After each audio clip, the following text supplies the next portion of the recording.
Bismillahirrahmanirrahim. Assalamualaikum warahmatullahi wabarakatuh. Perkenalkan, nama saya Utin Nadela Putri dengan NIM 125180009. Saya mahasiswa dari program studi Tadris Matematika Fakultas Tarbiyah dan Ilmu Keguruan Institut Agama Islam Negeri Pontianak. Saya akan membuat video untuk memenuhi ujian akhir semester dengan mata kuliah Islam dan Budaya Borneo yang diampu oleh Bapak Bibi Supriyanto MA.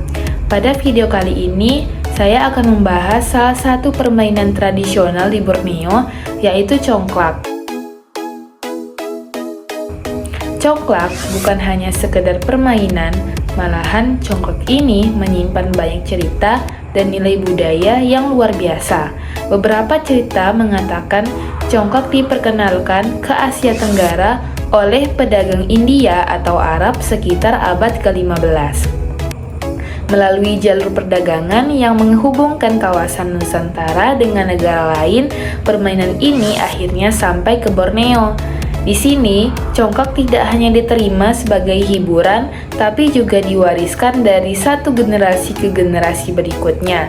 Bahkan di beberapa daerah seperti Pontianak, Palangkaraya, atau Samarinda, congklak sering menjadi bagian dari acara adat dan kegiatan kemasyarakatan. Papan congklak di Kalimantan biasanya dibuat dari kayu berkualitas seperti kayu ulin atau kayu meranti. Banyak yang dihias dengan ukiran motif khas Kalimantan seperti naga, burung enggang, atau pola daun pinang yang menunjukkan keahlian tangan para pengrajin lokal. Nah, untuk memainkan congklak, peralatan yang dibutuhkan sangat sederhana, yaitu yang pertama papan congklaknya, yang biasanya memiliki 14 lubang kecil yang dibagi dua baris masing-masing 7 lubang dan 2 lubang besar di ujungnya sebagai tempat penyimpanan biji. Yang kedua, biji congklak bisa berupa cangkang kerang, biji asam jawa, atau batu kecil yang halus. Dulu sering dikumpulkan sendiri oleh anak-anak di sekitar rumah. Cara bermainnya juga cukup mudah, yaitu awalnya setiap lubang kecil diisi dengan 7 biji. Jumlah biji berbeda tergantung daerah. Yang kedua, dua pemain duduk berhadapan, masing-masing mengelola satu baris lubang. Yang ketiga, giliran pemain mengambil semua biji dari salah satu lubang di sisi mereka, lalu memubarkannya satu persatu ke lubang berikutnya searah jarum jam, termasuk lubang penyimpanan sendiri, tapi melewati lubang penyimpanan lawan. Ada beberapa aturan khusus yang membuat permainan ini seru. Yang pertama, jika biji terakhir jatuh di lubang penyimpanan sendiri, kita dapat bermain lagi satu kali. Yang kedua, jika jatuh di lubang kecil yang masih ada bijinya, kita harus melanjutkan membubarkan dari lubang itu. Yang ketiga, jika jatuh di lubang kecil kosong di sisi kita bisa mengambil semua biji dari lubang lawan yang berada tepat di depan dan memasukkannya ke lubang penyimpanan kita. Nah, permainan berakhir ketika semua lubang kecil kosong dan pemain dengan biji lebih banyak di lubang penyimpanan menjadi pemenang. Di masa lalu, congklak lebih banyak dimainkan oleh anak perempuan saat waktu senggang, biasanya di halaman rumah atau di bawah pohon rindang. Tapi sekarang permainan ini dinikmati oleh semua usia dan jenis kelamin. Jadi, congklak bukan hanya soal menang atau kalah.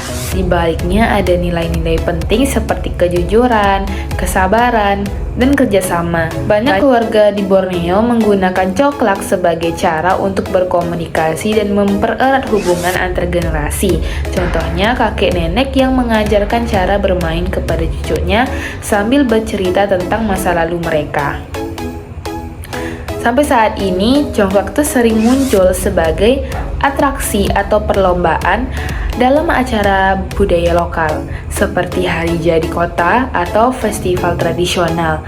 Banyak juga yang berusaha melestarikan permainan ini dengan mengajarkannya di sekolah atau kelompok pemuda agar tidak terlupakan oleh generasi muda yang mungkin lebih banyak bermain game digital dibanding permainan tradisional itu sendiri. Nah, tetapi tidak menutup kemungkinan juga jikalau ada permainan congklak ini dijadikan game digital. Jadi kita tidak perlu lagi memakai alat yang asli, meskipun lebih seru yang asli daripada yang digital. Jadi itulah cerita tentang congklak, permainan tradisional Borneo yang tidak hanya menghibur, tapi juga menyambungkan hati dan generasi. Mungkin bagi sebagian dari kita, congklak adalah kenangan masa kecil yang tidak terlupakan, bermain bersama teman atau keluarga di sore hari. Bermain bersama teman atau keluarga di sore hari. Saya berharap video ini bisa membuat kita lebih menghargai warisan budaya Nusantara, termasuk permainan tradisional. Nah, jika teman-teman punya cerita menarik tentang congklak dari daerah masing-masing, atau pernah ikut perlombaan congklak, nah mungkin boleh silahkan tulis di kolom komentar ya. Sekian dari saya, mohon maaf jika ada kesalahan kata, karena kesalahan datangnya dari diri saya sendiri dan kebaikan hanya datang dari Allah Subhanahu wa Ta'ala. Assalamualaikum warahmatullahi wabarakatuh.